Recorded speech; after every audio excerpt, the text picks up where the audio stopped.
Imagine trying to rebuild your life, to truly start fresh. You've served your time, you're ready to contribute, to be a stable part of your community. But every door you knock on seems to slam shut, not because of who you are now, but because of your past. Where do you go? Where do you sleep? How do you eat? This isn't just a hypothetical struggle. It's a very real challenge faced by countless individuals re-entering society after incarceration. And it directly connects to a critical question. How do we create safer communities for everyone? Welcome. Today, we're going to explore a fascinating and vital area within psychology, rehabilitation psychology. Specifically, we'll delve into the profound connection between something as fundamental as having a stable home and something as complex as crime and the journey back into society. It's a powerful two-way street, where being without a stable home can unfortunately increase the chances of someone reoffending, and conversely, the experience of incarceration itself can make finding stable housing incredibly difficult. Our goal is to understand this intricate dance, look at what works, and consider how we can build more supportive pathways. At its heart, rehabilitation psychology is about understanding human behavior and applying psychological principles to help people thrive, especially after significant life disruptions. When we talk about individuals who have been involved with the justice system, this field steps in to offer strategies for successful reentry. It acknowledges that simply punishing isn't enough. We must also provide avenues for growth and successful integration. And when it comes to successful reentry, few things are as foundational as stable housing. Think of it as the bedrock upon which everything else can be built. Without a safe, consistent place to live, it's incredibly difficult to hold down a job, manage health issues, connect with family, or even just plan for the future. The absence of this stability doesn't just make life harder, it dramatically increases the risk of returning to old patterns, or what we call recidivism. One of the most effective and groundbreaking strategies we've seen emerge in this area is called the housing-first approach. The idea is wonderfully simple, yet profound impactful. Provide immediate, permanent housing without a long list of preconditions. You don't have to be sober for 6 months or employed for a year to get a roof over your head. The philosophy is that once someone has that basic stability, they are much better equipped to address other challenges in their lives, like mental health issues, substance use, or finding employment. And the data strongly supports this approach. Programs employing housing first have shown incredible results, significantly reducing homelessness, in some cases by as much as 80%. What's even more compelling for our discussion today is its impact on recidivism. Some programs have demonstrated reductions of up to 50% in reoffending rates, depending on the population and the comprehensive support services provided. This isn't just about charity, it's about smart, effective public safety. To truly grasp this, we need to understand the bidirectional relationship we mentioned earlier. Imagine a person released from prison.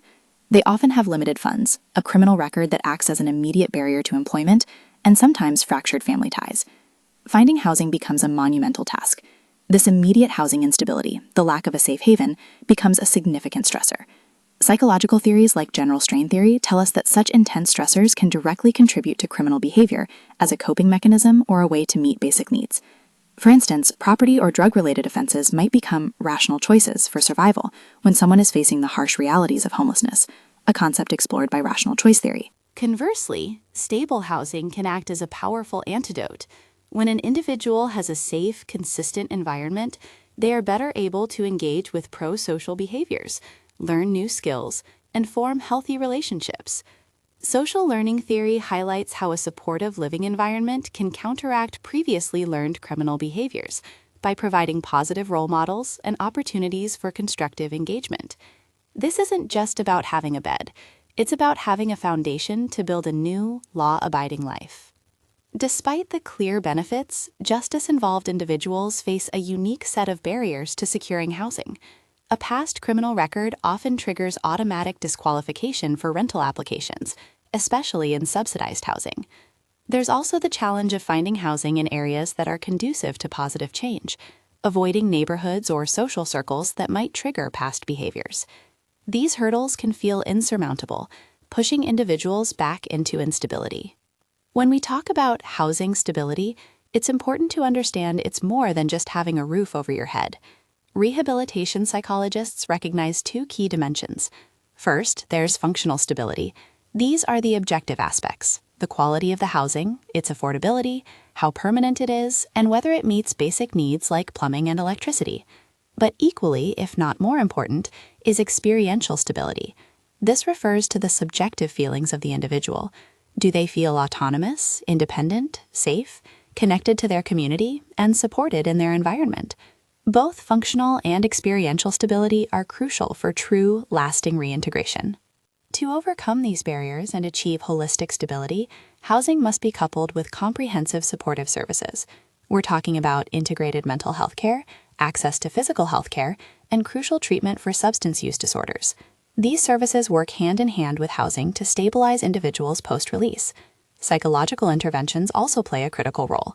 Cognitive behavioral therapy, or CBT, for instance, has been shown to reduce recidivism by 20 to 30% by helping individuals reframe negative thought patterns and develop better coping strategies. The Risk-Need-Responsibility model, or R&R, is another powerful tool, allowing clinicians to tailor rehabilitative treatment to an individual's specific risks and needs, making interventions far more effective. This complex challenge requires a collaborative effort from many different groups. We see government agencies like departments of corrections and housing authorities working alongside research institutions, nonprofit organizations that provide direct housing services, and of course, rehabilitation psychologists and clinicians who deliver crucial assessments and interventions. Landlords and housing providers are also key stakeholders, as they hold the literal keys to stable housing. As you can imagine, an area this vital and complex also comes with its share of controversies and ongoing debates. One of the biggest is the perennial discussion about the effectiveness of rehabilitation versus punishment. How do we balance punitive measures with approaches that genuinely aim to improve behavior and reduce future criminal acts? There's no easy answer, and the effectiveness of programs can vary widely. Then there's the not in my backyard, or NIMBY syndrome. This is the public resistance to housing programs for formerly incarcerated individuals in their neighborhoods. Coupled with the persistent stigma of a criminal record, this creates immense barriers. Research is desperately needed to help combat this stigma and inform public perception, showing that safe, stable housing for these individuals benefits everyone. Policy also plays a significant role. Many criminal record restrictions on housing prohibit individuals from accessing subsidized housing, or even risk eviction for family members who house them. There's a heated debate about how to differentiate between violent and nonviolent crimes in housing policies, especially concerning sexual offenses. These policies, while sometimes well-intentioned, often create unnecessary obstacles to successful reintegration. And, as always, funding and resource allocation are central to the discussion. There's a continuous debate over how to best distribute resources between incarceration, which is incredibly expensive, and rehabilitative programs that focus on housing, mental health, education, and vocational training. Investing upstream in prevention and stable reentry often proves more cost-effective in the long run. We also have to acknowledge the immense complexity of the housing-crime relationship itself. It's not a uniform equation. It varies significantly by location, by individual, and by the specific circumstances. More research is constantly needed to fully understand how housing instability acts as a pipeline to incarceration, and how we can effectively disrupt that pipeline. This includes the ongoing discussion about whether individual psychological factors or larger systemic issues, like a lack of affordable housing or discriminatory policies, contribute more to recidivism. The truth, of course, is that both are powerful forces.